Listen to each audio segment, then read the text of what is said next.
Welcome to Title Talk, a podcast for real estate investors where we cover tips, tricks, and trends in the industry. This podcast is all about providing valuable insights to help you maximize your investment opportunities. Whether you're a seasoned pro or just getting started, Title Talk is the place to stay in the know and get inspired. So grab your headphones, tune in, and let's talk title.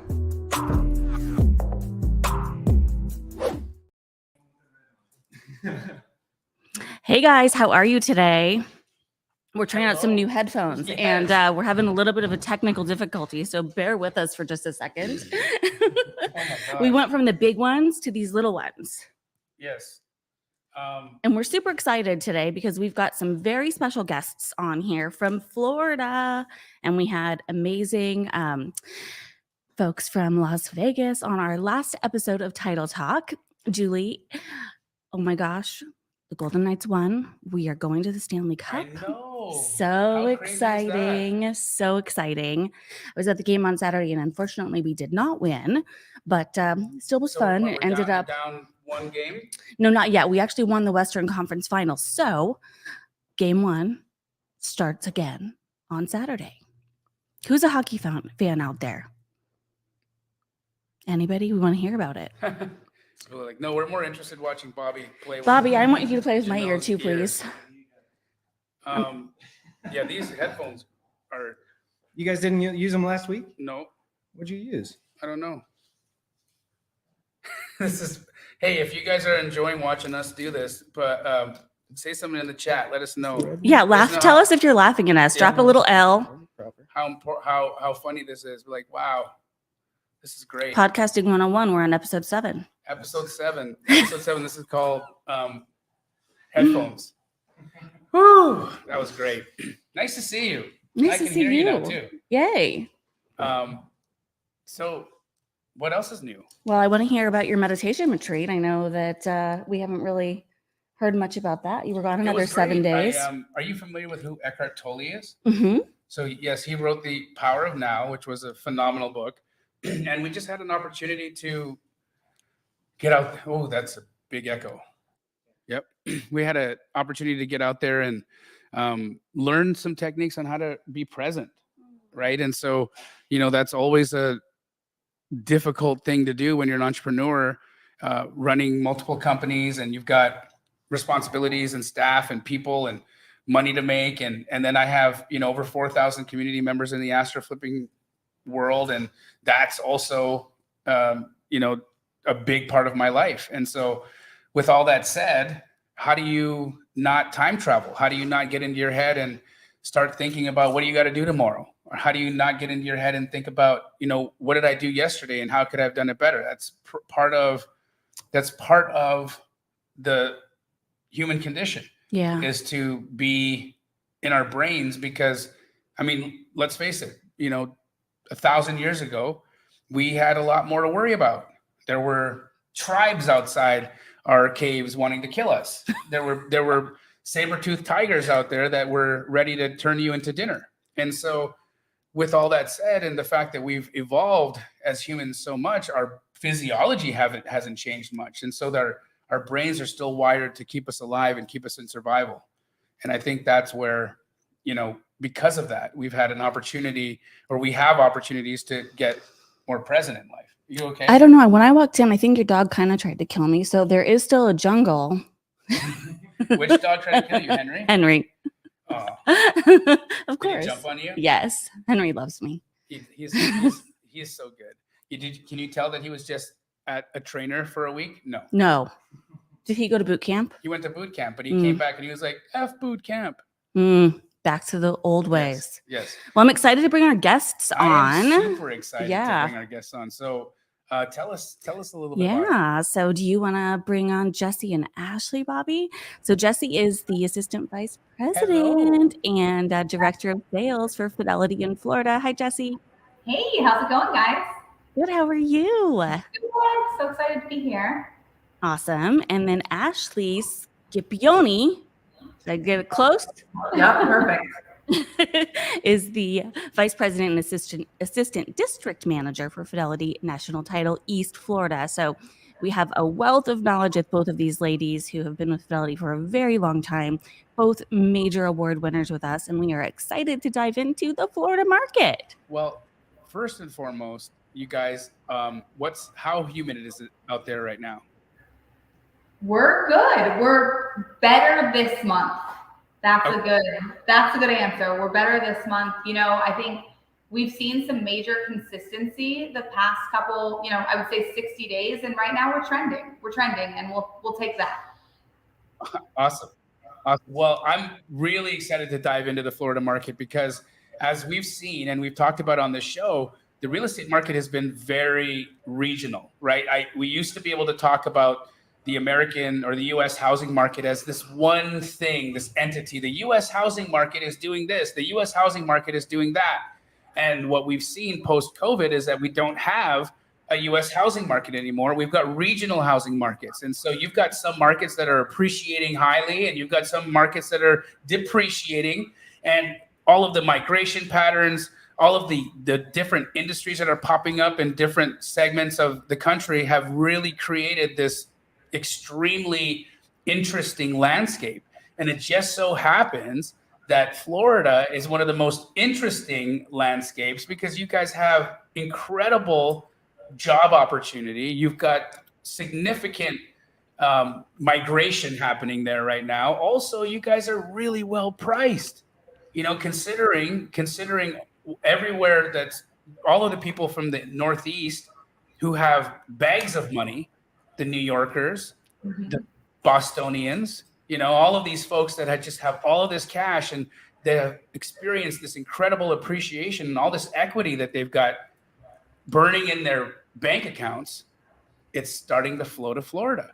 And so I'm sure you guys have seen that a lot. How many New York driver's licenses do you guys sign at closing tables? And so I wanted to just kind of open it up with what's happening out there, and what are the trends that you're seeing belly to belly with buyers?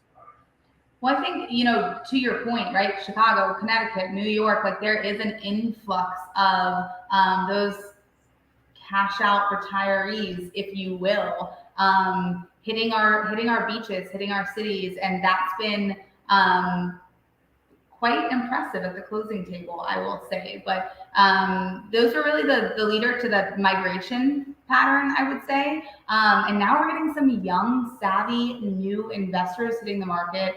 I'm sure you guys are following what's happening with Airbnb. It's a big time for that. We've got a lot of Gen Z. Actually just did a vlog on Gen Zs in the market right now, purchasing up Airbnb. So it's a lot of cash out there, but from different facets for sure. Phenomenal. Yeah. The other interesting part that I've noticed, and again, to your point, the different demographics that we've sort of seen, leading into 2022, the number one buying demographic were millennials. And post 2022, like after the Fed rate hike started, the number one buying demographic are younger baby boomers.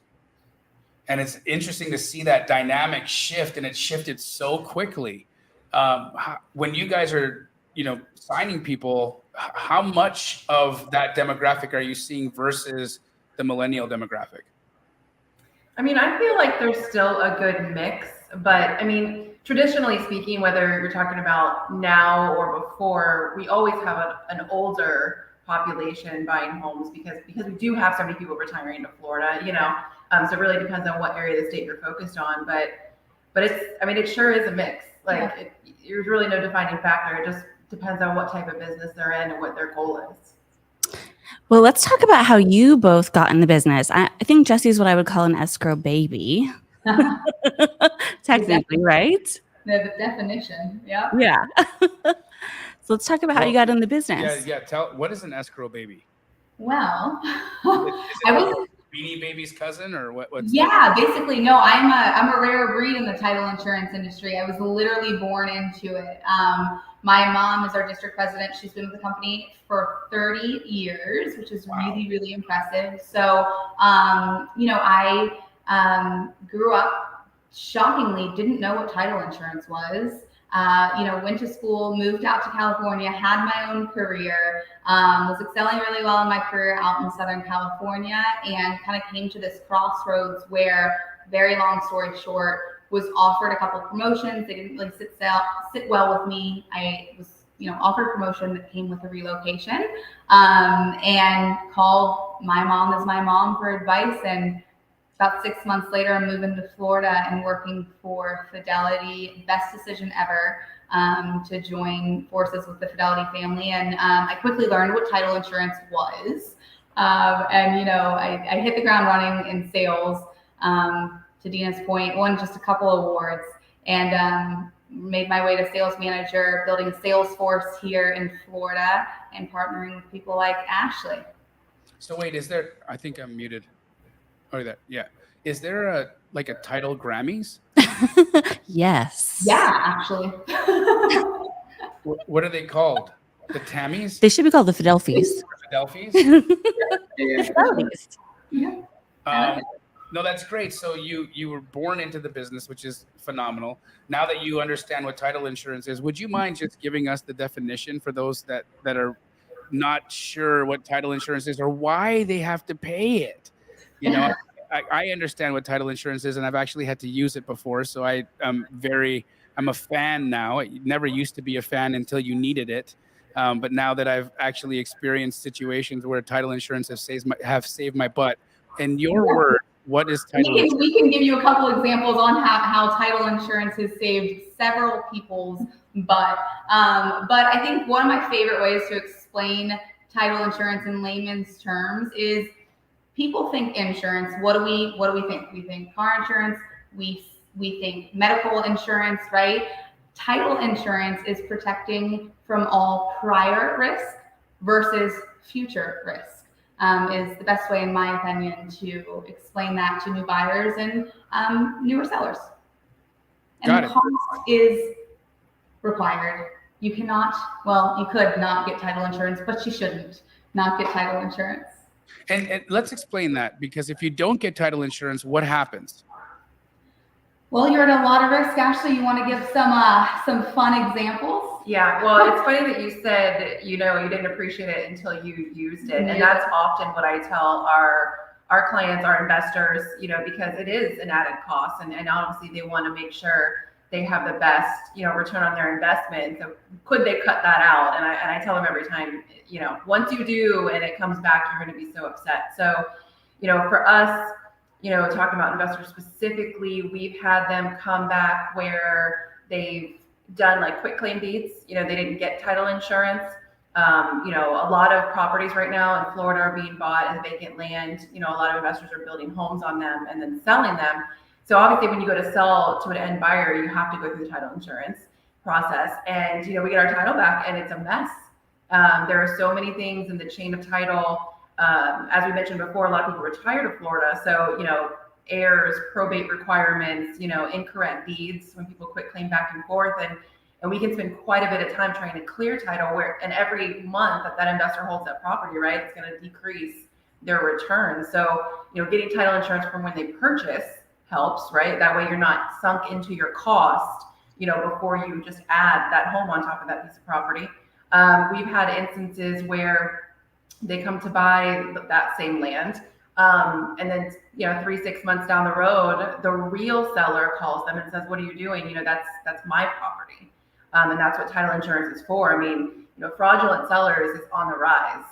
Wire fraud is still a thing, but the new fraud is vacant or absentee owners. So Florida's got a lot of out of country, foreigners that own property.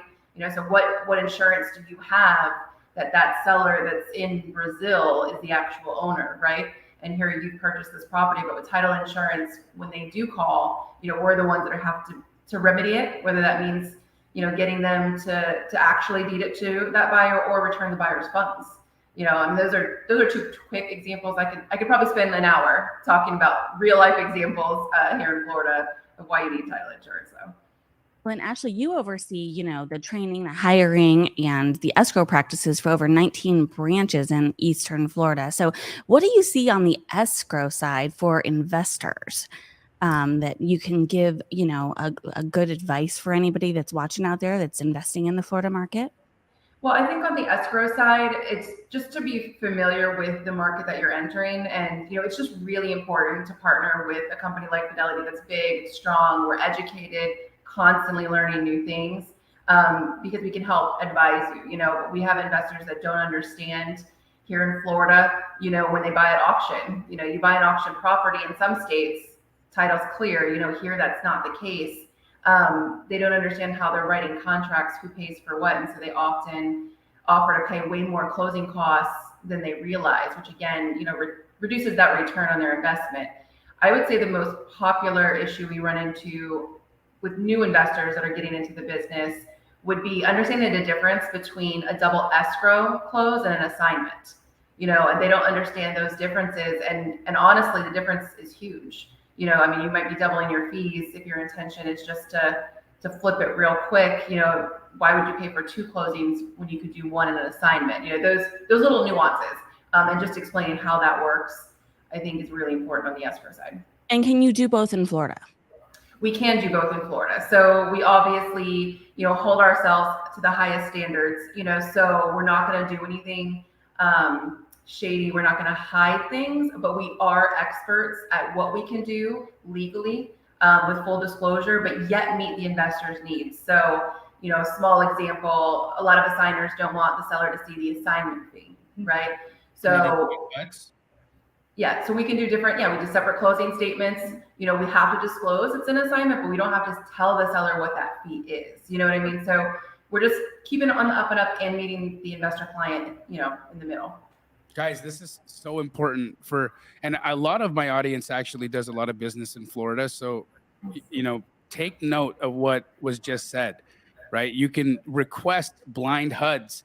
That's basically where you've got a seller has their own HUD and a buyer has their own HUD. So the seller only sees the information pertinent to them that they're legally required to see, and the buyer only sees information that has to do with their side of the transaction that they legally have an obligation to see, and they don't get to or have to see the other person's or the other party's disclosure or settlement statement. And that's a huge benefit.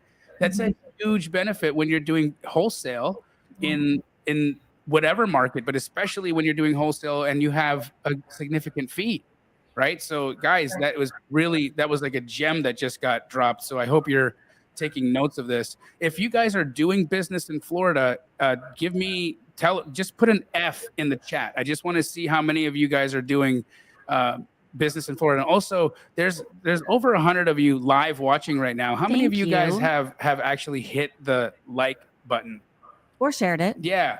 Why we love it when you share. Why are you being stingy with the likes?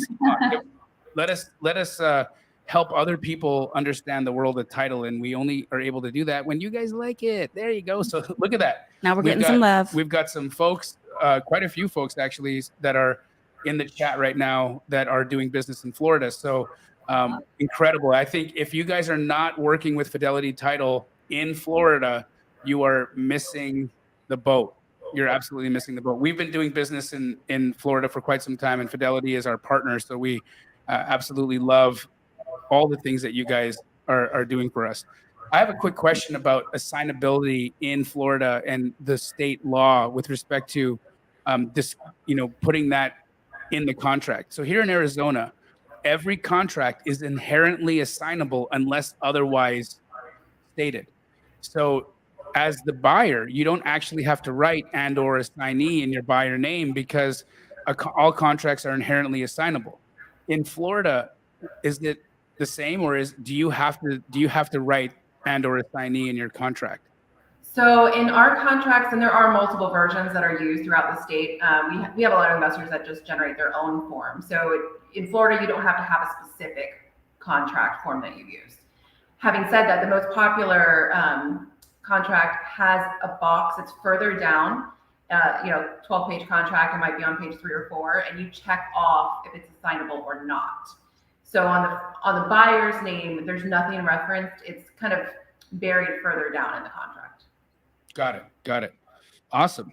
So with that said, let's talk about some of the things that you guys are enjoying in the business. Dina. So since we're talking about the loves, yeah, what do you love about the business? Well, people are loving on social media what they're seeing live.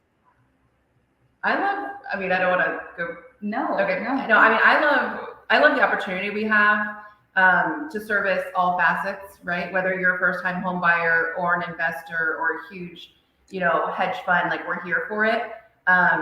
We have a great culture. And so I feel like Fidelity, Fidelity's number one, obviously title insurance, in the nation, but I really feel like it's the truth. We are the most current, the most educated, but yet managed in a way where we have the flexibility to find solutions and to get creative, within the confines of, the law, obviously. Mm-hmm. But we both have grown up in the business.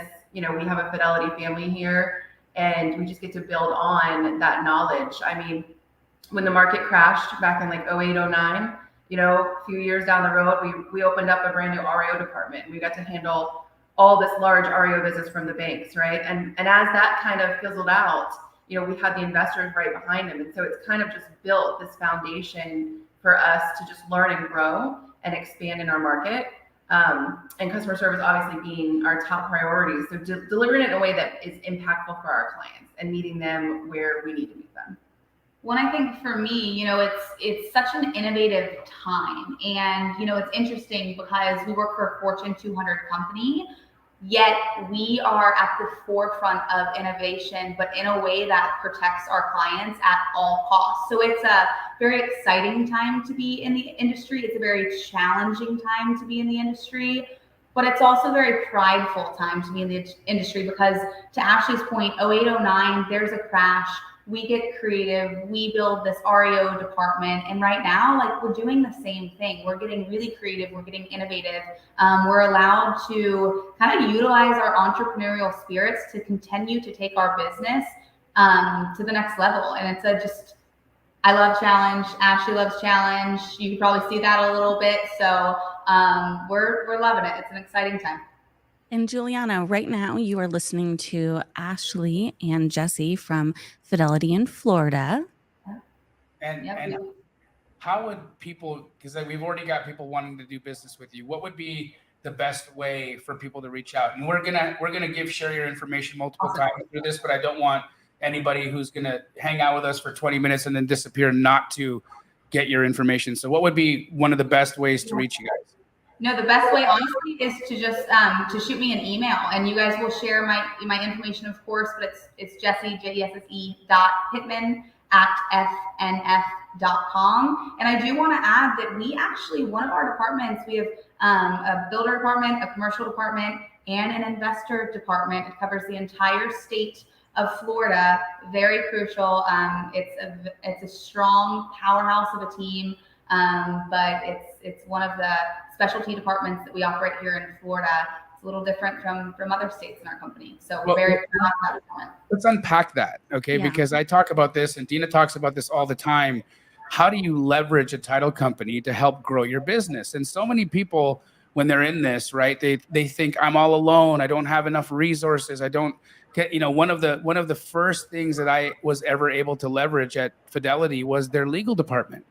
And I'm like, oh my gosh, are you kidding me? I didn't have to pay an attorney $5,000 to hear the answer to this. And I had somebody look over my documents for me, somebody give me advice. Like, this is incredible that you guys pay the attorney and I just get to come in and talk to him. This is beautiful. And then on top of that, I got all of the relationships, all of the introductions. There was so many resources available to me by just leveraging my relationship with a title company. So Jesse, unpack that. What does an investor department do? Yeah, so for us, we're a traditional operation where we have 19 retail branches or departments, if you will. So in Orlando, we've got a Lake Nona office. It's a retail traditional business. Our commercial business, we don't house in that retail branch. Why? Because our commercial experts and attorneys sit in that commercial department. So we're going to match best with best, like with like. Same with the investor department. We have a full investor department, a team they're all of our experts. So our investor, it's a different speed. It's a different end buyer experience than that of a retail or a residential traditional transaction. So we, again, like attracts like. We have a whole department outlined to cover that. I Well, think are there things that we could do, like questions that people could get answered? Would you introduce people to buyers? Would you introduce people to other wholesalers or other people in the business that they could grow their network through? What are some of the ways that a new investor could grow their business by leveraging that office? Well, leverage is huge, right? I think that's the forefront to a lot of our success, especially when you're new into the industry. But it's partnering with us. It's partnering with me. We've got a team of reps that work with investors as well. But we sit down and we ask, like, what is your current business model? What are your goals? Where are you getting your cash from?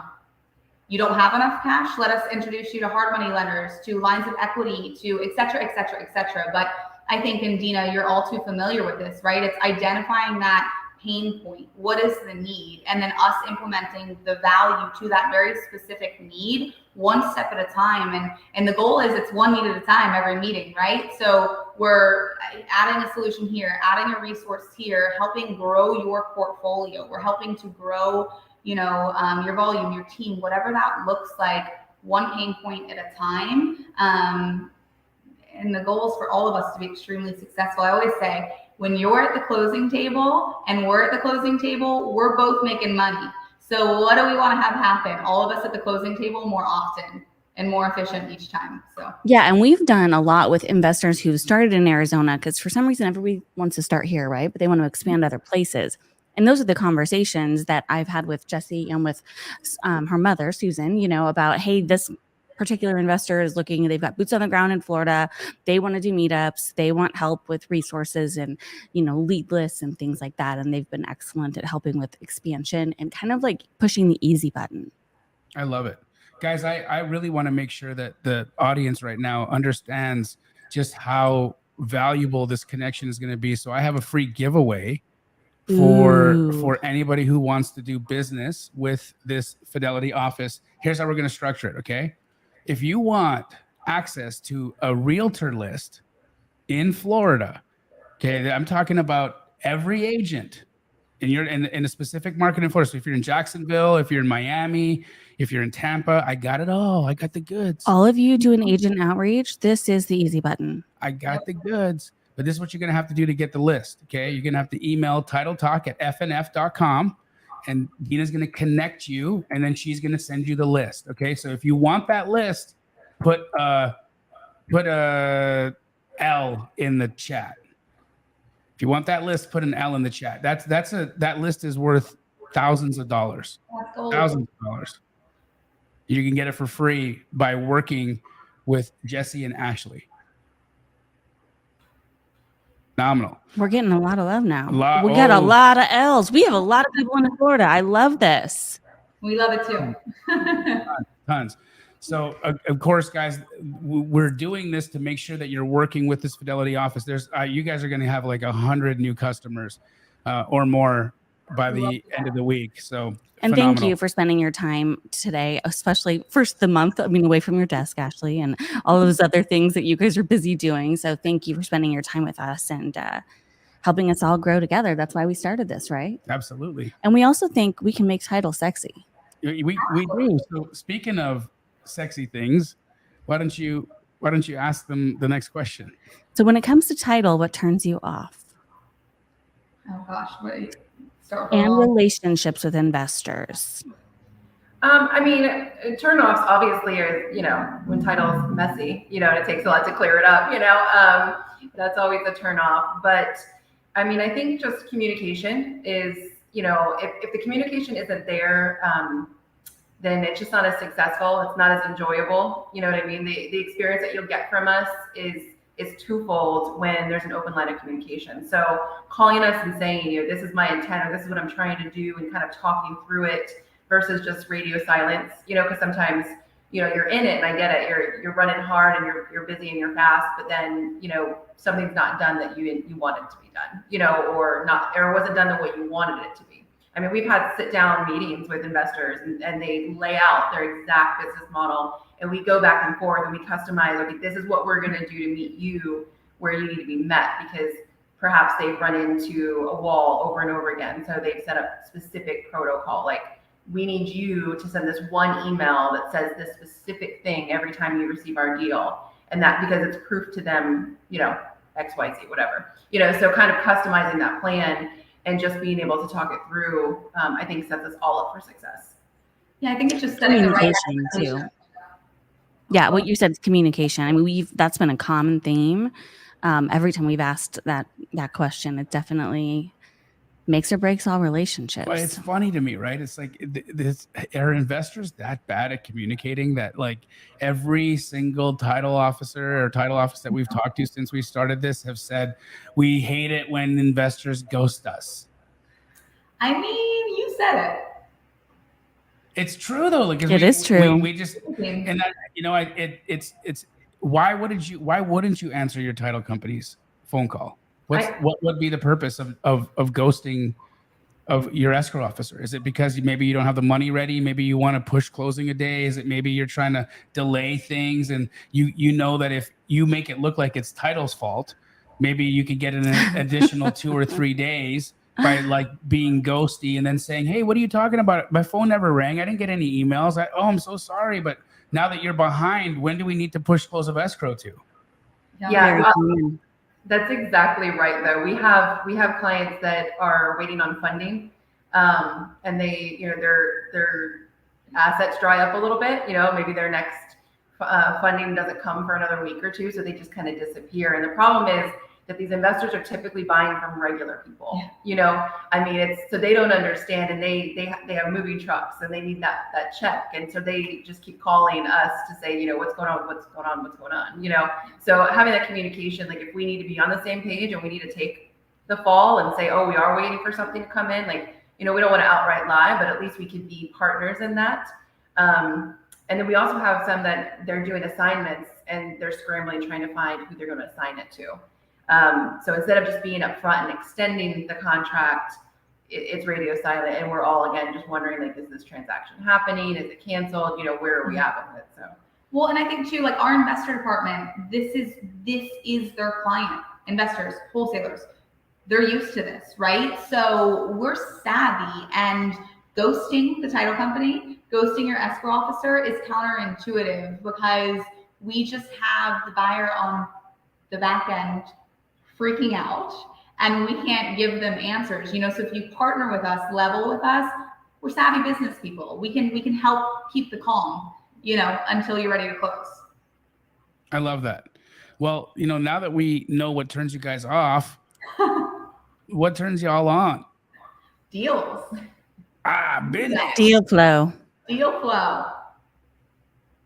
So are you like really just like bring us the files, man? That's what we business. Yeah, let us get to work. That's, honestly, Ashley, do you have a different answer? there is no other answer. show me the bag. I promise you that this hour of your life will be the biggest ROI that you guys have had, because we've got people in our chat right now that are rearing to do business with you guys, and beyond that, this podcast will be watched thousands of times throughout the next few weeks. And so, guys, again, I highly recommend Fidelity Title. I've got a long-standing relationship with them. In all of our corporate stores, we're working with Fidelity Title and have always had an incredible experience, right? We're treated right. They understand the business. They never blow our deals up. Oh my God. It's like, that's one of the hardest things too, is when your title company just decides to go rogue on you and blow your deal up. But, back to the question, other than that, nothing else turns you guys on? You just like files? Okay. Deal flow, referrals. Who do you know? That's also a turn on. I love that. Yeah, and I think, and it is all about connections too. We've been able to utilize different relationships, different conversations, and just, improve things for everybody all around, including ourselves. But Jesse's right, it's the deals. Love it. And really, the referrals bring you deals too. And I always like working with people that I'm already working with, right? Because they're usually more like-minded. So typically, if it's a referral from somebody you already are in business with, it's a much more solid relationship. 100%. And back to the relationship aspect of it, Dina, like diving into your business model, figuring out how to get our investors more business is also really exciting. Like I, used to be offended when someone would call me a title rep. I don't want to be a title rep. I want to be your business partner. I want us to grow our wealth together, So there's another one. No, I totally agree. And coming up with those strategies, together to help everybody win is really, really fun.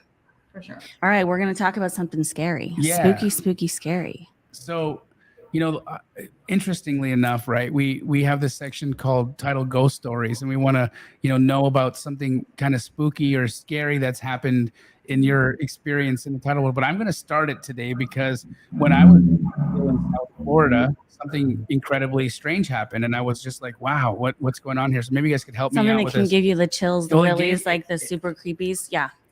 Totally gave me the chills. So what happened was we were in a deal, and we were trying to assign this house, and we got a buyer in, and everything looked smooth. What was interesting is that the deal prior fell apart because what ended up happening was the seller who we were working with wasn't actually the seller. It was a fake seller. Somebody had come in and pretended to own the property and was selling us the house. And this was in Miami. Apparently in Miami, this happens a lot. And so that deal fell apart. And so we're like, okay, let's try this next one. Well, the next one, the seller was real. So we were like, yes, this is actually going to happen. And the buyer was real. We were like, yeah, this is actually going to happen. And so the buyer wired their funds, and within a few minutes of the buyer wiring their funds, all of us got an email from the Department of Homeland Security, and they had intercepted the wire because the buyer, although they were real, were laundering money. And so now the Department of Homeland Security had intercepted the money, and now they were taking control of the funds and had taken control of the whole deal. And I was like, oh my God, what is happening? And that was just something that happened 2 deals in a row in Miami. And so my question is, does that happen a lot? Or was it just like our luck to have 2 crazy situations happen back to back? I mean, I think anything goes. I think if you're in Miami, it's definitely more probable. Miami's its own country, so Yep. it's a different Wow. world down there. But I mean, we've had the same kind of situations. I mean, you never know what you're gonna unfold. We have kind of similar, a fake seller, but a sheriff's deputy shows up, and he has an open case with the real sellers because these people were going around impersonating them. So they had fake IDs and all that, but it was against multiple properties. We just happened to catch one. And so our closer, our investor manager, she's getting subpoenaed, to testify. And we're like, wait, we're just the title people, we discovered the seller was fraud, so go us. But, we're getting dragged into this long investigation. So, I mean, that's definitely one. We have a lot in Florida where people are on their deathbeds, and they're trying to get the deal closed, before the seller dies. And I know that sounds terrible, but it happens. And sometimes it literally comes down to whether or not we had the deed for the closing in our hand when they passed. And that can make or break it. That is intense. So you have to have the deed in your hand before the flat line. Yes, it has to be delivered. People are looking at the death certificate and looking at the time of receipt and making sure that one was prior to the other. Like, that is crazy to me. What about life support? Well, they're still alive on life support. It's like kind of. That's Have you ever heard nuts. that you can't die at Disneyland? Like even if you're dead at Disneyland, they'll do CPR until you're off the property and then pronounce you dead because they don't want anybody to die there. I Never have heard of that. It does make sense. No, for real. Like that's a real thing. Like if you die in the Disneyland hotel, they'll do CPR on your dead ass until the gurney is outside and you're in the thing, and they're like, all right, well, cool, yeah, now he died. Oh my gosh, I've not heard that. You've never heard that before? Can you No. imagine being that EMT? Like No. you literally got to do CPR on a dead dude for No like. But you know what? That does make sense as to why the Disney EMTs are paid so well. Oh man, this took a left turn real fast. Awesome. Well, do you have any ghost stories to share? Ashley? I mean, not any literal ghosts other than the sellers that, you know, are about to die. We've had people trying to sell property that had stolen from like an elderly employer. So a lot of, you know, personal care positions here, you know, there's a lot of opportunity to take care of the elderly, and they, you know, and people befriend them. I mean, you're there with them every day, you know, developing these relationships. And so she actually convinced the person she was caring for to give her a large sum of money. And so, you know, she used it to buy all these different things, condos, whatever, and the family went after her. And so we're in the transaction trying to close, except there's current litigation that's impeding the closing, because you can't sell it if you use those assets to those funds to purchase the asset, right? And so we're having to dive deep into all the things that this woman did, and it's all in the records, like you can see it. Wow. It comes up, and we see all the case, and we're just blown away, you know, with the things that people do, and it's just right in your face, you know, when you're in a real estate transaction. You know, we did have the account. It was a group of investors that purchased haunted houses in Orlando. Oh yeah. Ooh, that's a ghost story. Wait, were they doing that so that they could do like Airbnbs? Like, oh my God, can you imagine having haunted Airbnbs as your They were thing? no, I could not imagine that. They were all flipped. Right. Guys, I think we just stumbled across a new That's a business. new niche. I'm sure there's a market for that. Well, there is the zombie. Airbnb Scream. The zombie investors. Yeah.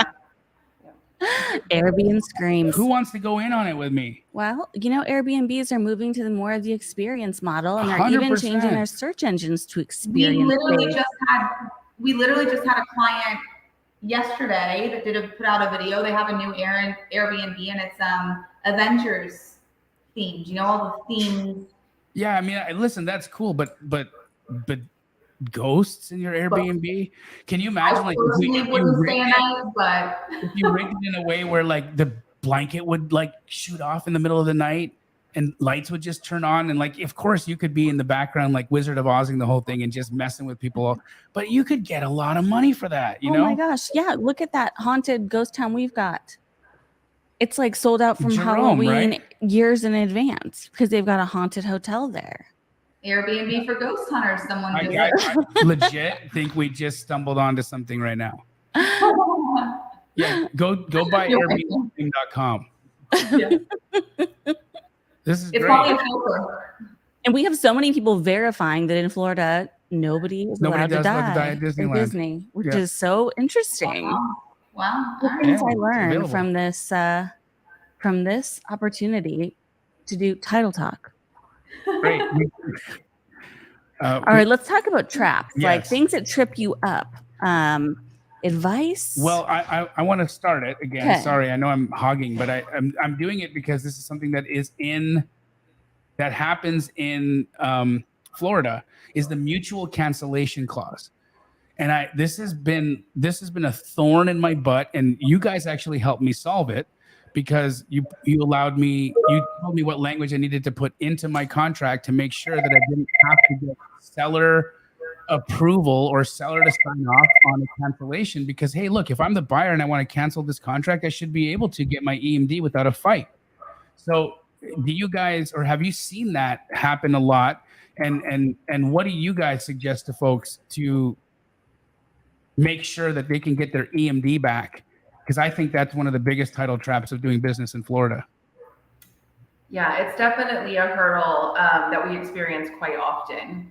And really, it just comes down to the language that you have in your contract. Like I mentioned earlier, some of our investors have gone to their own form, right? So instead of using some standard contract, they've typed it up, because you can use anything, right? So it might only be 2 pages, but you know, they'll put in there very clearly, like the buyer's, you know, has the right to retain their deposit or ask for the deposit back unilaterally for any possible reason. Like the more specific you can get to eliminate any challenge, I think the better.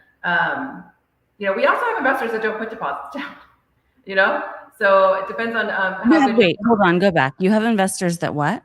they don't put the deposit down. Ever? No.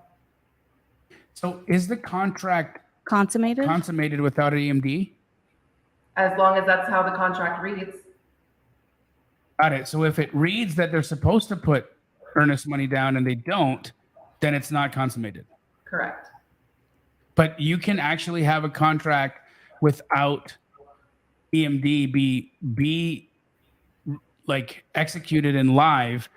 So how do you guys take care of the consideration aspect of the contract if there's no EMD? Well, I mean, we're still gonna close. We're still gonna have a normal, do title and have a closing statement and do all those things. I mean, we'll take care of the sales price there. You just don't get credit for a deposit because you never put a deposit down. I mean, it's really simple, but it's all about whether or not that works or will fly with your client, your seller, right? I mean, is the seller going to be okay with a contract that doesn't have a deposit? But it is something that we're seeing a lot of. Or they'll also have, if you're an assigner, they'll have their contract where they're purchasing it from the seller with no deposit, and then they just have a deposit language in the assignment. So then your end buyer ends up being the one that has to put the deposit in, not the assignee.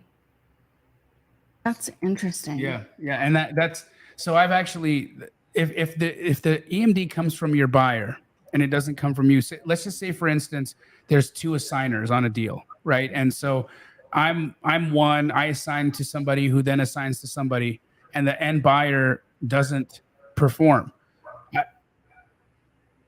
If that end buyer doesn't perform, their EMD shouldn't necessarily go to the person in the middle because their buyer didn't perform, right? So how does somebody make sure that the EMD flows to the right party in a circumstance like that? Well, I mean, that's a good question. I don't know that I have an answer off the top of my head. But it's, it's all in the circumstance. Have you seen that happen before, where there's been multiple assignments and then the end buyer doesn't perform, but the EMD is there, and then now two people are fighting over the EMD because the guy in the middle who assigned it to the guy who brought the buyer, and the buyer pooped the bed? Like that shouldn't be their EMD. It should be the guy who puts the EMD up with the original seller, right? That's the person who's losing. So it's interesting. I've been in that fight before, and I've always been looking for a solution. Well, and again, it goes back to the language. So, I mean, if your original contract doesn't call for a deposit, and then you have your assignment, and your assignment says if buyer fails, the deposit goes to the assigner. I mean, you could put whatever language you want in there. I mean, the seller wouldn't be entitled to a deposit if the original contract didn't call for one, right? So it's all about the wording and how it's laid out. But we have had, I think we've had like 4 or 5 assigners on a single file. And it does get complicated. And in their instance, each assignment called for another deposit. And so, going back to why you should partner with Fidelity, with someone from our investor department, is that gets really hairy. Who gets all those money? You have to keep track of each deposit and who gets it so that they get the right amount back. Because as the assigner, like, you want your deposit back at the end if you put one up, right? And well, sometimes they're splitting them too, the people in the middle. Yeah, there's all kinds of ways that can go, but it always will come back down to the language. Got it. Yeah, I've seen that happen on a couple people where they've been going into basically a new relationship with like an end buyer and kind of figuring out whether or not they're legit or not. So they write in there the language about having, if their buyer fails to perform because they've never done a deal before, then they're entitled to the earnest money. There's a fly attacking. Yeah, that's what I'm going like this. If you see me doing a dance, it's on my headphone this time. It's an aggressive one, actually. Awesome. So any other title traps that you can keep us aware of that are inherent in maybe the boilerplate realtor contract or in some contracts that you've seen that investors should be, at least aware of so they don't get trapped? I mean, I think knowing your market, a lot of it comes down to experience, right? Once you get, if you come to Florida and you're brand new, you're going to learn things along the way. But we've had instances where, again, cutting costs, they forego municipal lien searches, and on your contract, the seller may or may not be required to provide it.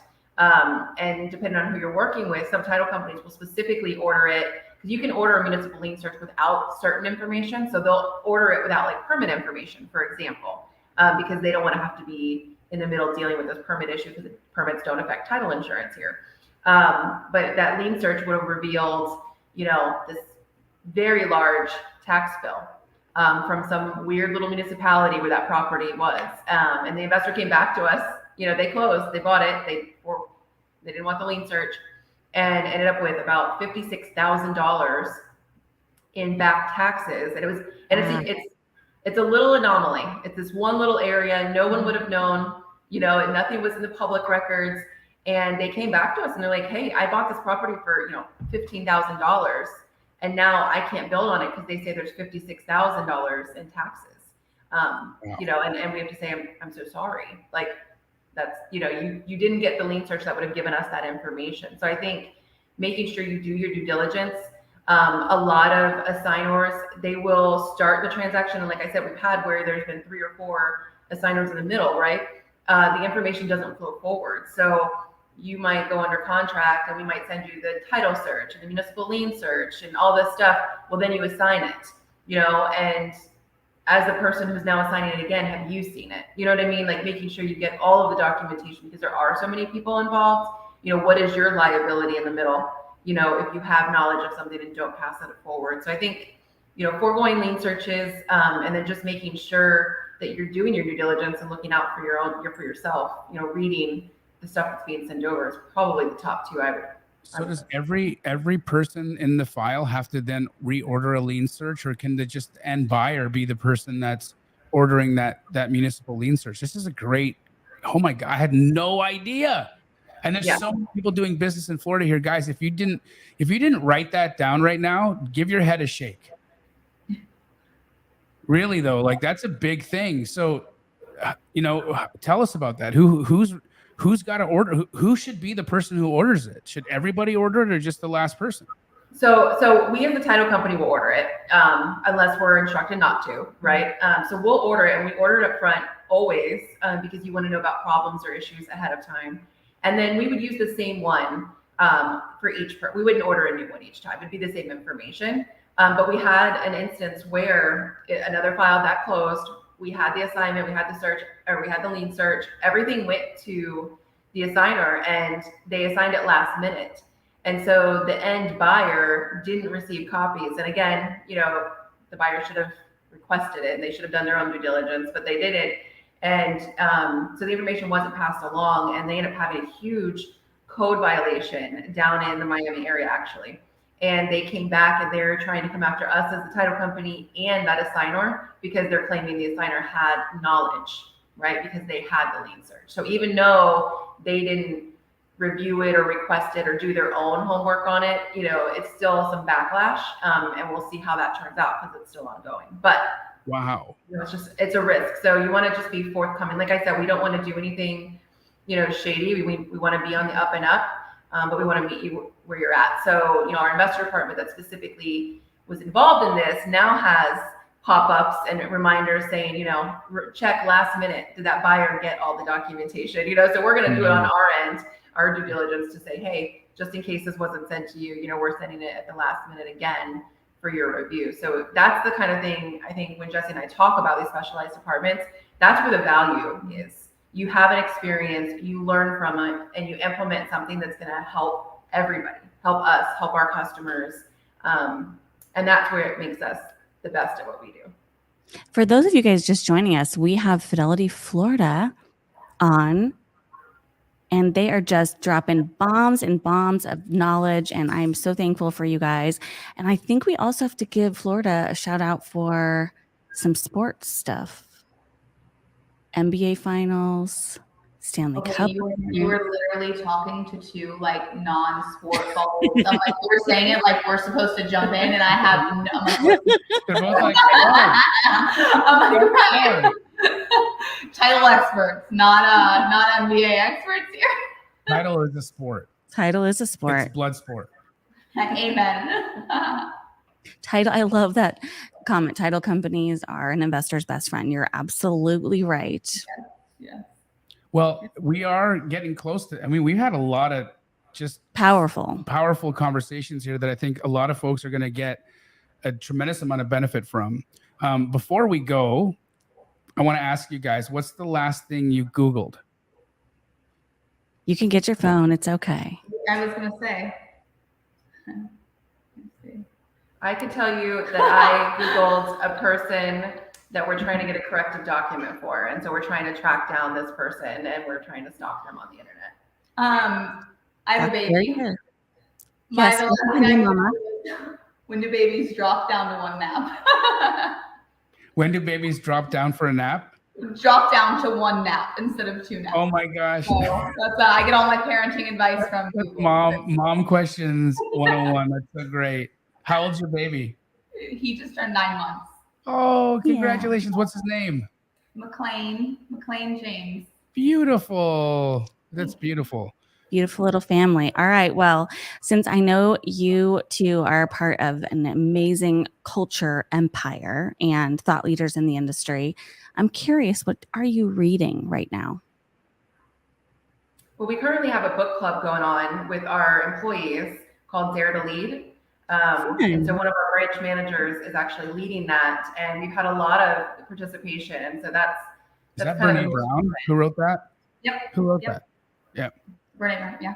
I'm reading Atlas of the Heart right now that she wrote as well, which is a phenomenal book. She's pretty cool. I love that. I love it. No, this book club is something new that we're doing, and it's honestly, it's really exciting. I mean, we do have a great culture here, but it's just a different avenue to really connect on, you know, a little bit of a spiritual level, if you will, with our counterparts and our peers. So it's been really enjoyable. Awesome. That's awesome. Thank you for sharing. Guys, before we go, I want to say it one more time. If you have not decided already that this should be your title company, then give your heads a shake. Okay. Because this absolutely, you learned, first and foremost, these people are professionals at what they do.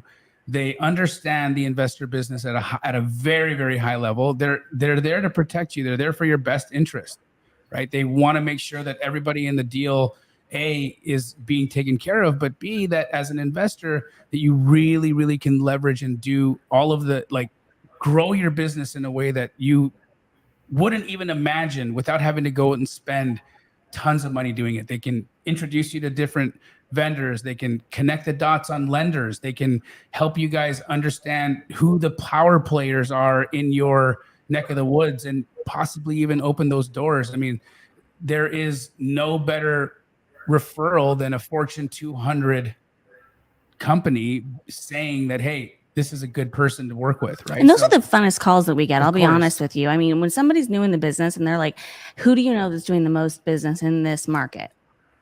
Awesome. Connecting the dots is pretty cool. Exactly. I think that's phenomenal. So now, guys, if you want that list of real estate agents that you can work with in Florida, I know you guys all want that list. Okay, there's only one way to get it. Only one way to get it is by figuring out how to do business with these ladies. So you're going to email titletalk@fnf.com.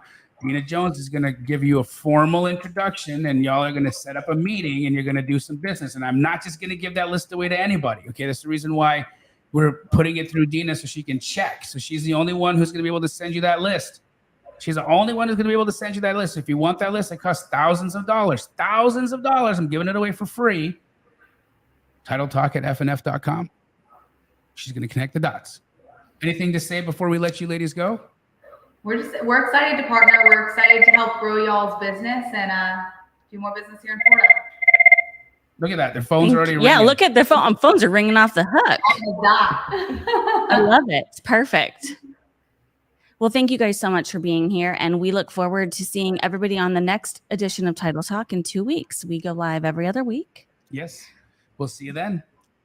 I love it. Bye, guys. Bye, Thank guys. you.